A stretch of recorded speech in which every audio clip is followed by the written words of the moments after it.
Problem solver है। बताओ इनको प्रॉब्लम क्या है, आपको सोल्यूशन तुरंत देंगे।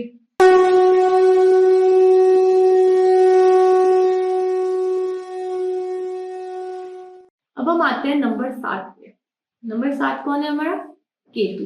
7, 16, 25 ये सब में एनर्जी किसकी है? केतु की। केतु क्या कहता है?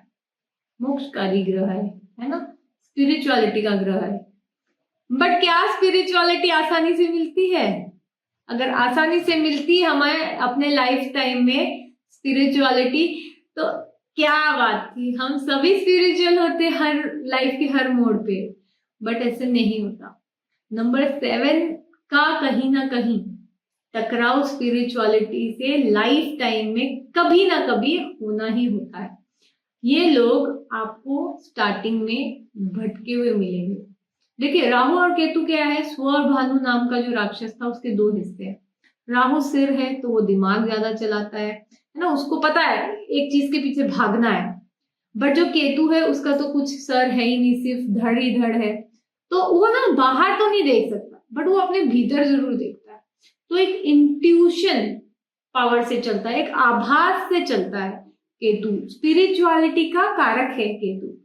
तो ये चीज है। तो केतु वाले क्या करेंगे वो सब पे ट्रस्ट कर लेंगे, हर एक की बात में आ जाते हैं।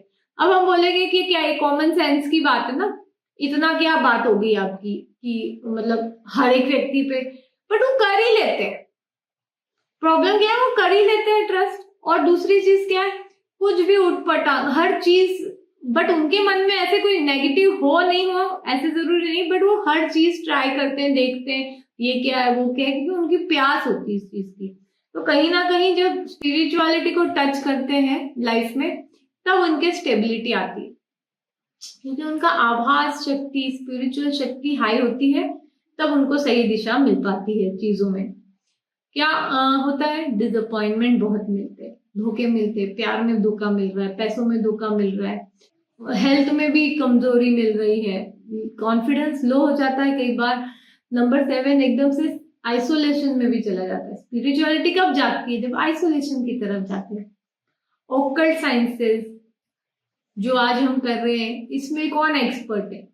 केतु। जो एनर्जी दिख नहीं रही है आपको, जो भाव दिख नहीं रहे हैं आपको, है ना, क्या कहते हैं, रिसर्च में एक्सपर्ट है। अब राहु ना स्पाइंग में एक्सपर्ट है, और केतु जो है ये रिसर्च में एक्सपर्ट है, पता लगाने में किस चीज के लिए, कि नई चीजों की खोज, कोई पॉजिटिव साइड।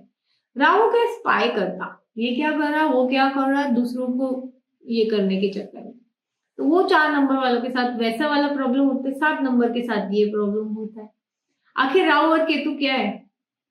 मून के चलाने वाले दो शैडो प्लैनेट है। सन और मून के जो ट्रैक से जो कटिंग होती है वो है।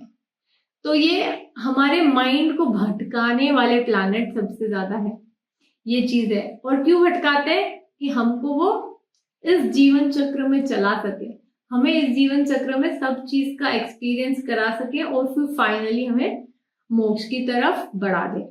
सो number 7 is very important for these things. 7 नहीं होगा ना, तो स्पिरिचुअल एस्पेक्ट आपके लाइफ में नहीं होगा। तो आप क्या है कि बैलेंस नहीं हो पाओगे जल्दी। देखो, नंबर 7 को धोखे भी बहुत मिलते, सब बहुत मिलता है, मगर इन पे गुरु का आशीर्वाद भी मिलता है, इनको स्पिरिचुअलिटी का रास्ता भी मिलता है।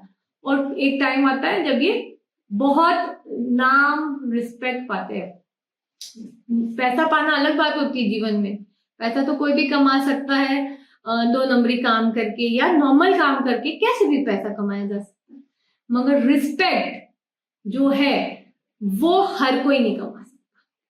नेम, पॉजिटिव नेम और रिस्पेक्ट हर कोई नहीं कमा सकता, कि कोई किसी की बात सुने, आगे जाके उस पर अमल करे।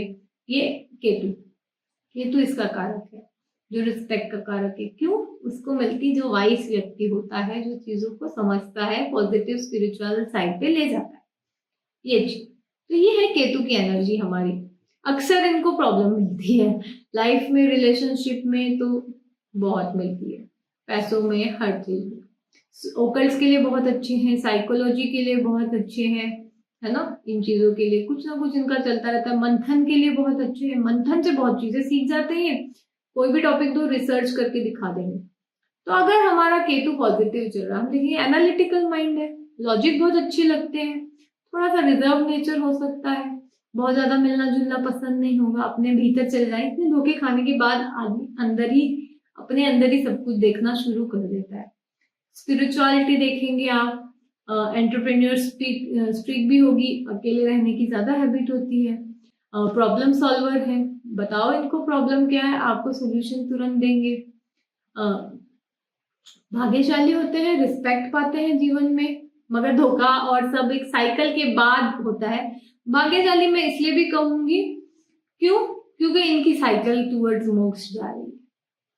मटीरियलिस्टिक टर्म में हाँ, हम सब लोग आजकल मटीरियलिस्टिक टर्म्स में चलने लगे हैं, बट अल्टीमेटली तो जाना हमें जिस तरफ है वो एक स्पिरिचुअल और मोक्ष की तरफ। तो उस मामले में फिर मैं कहूंगी सोल जर्नी के पॉइंट ऑफ व्यू से लकी हो जाएंगे, बट आप दुनियादारी के हिसाब से शायद कमजोर पड़ जाए।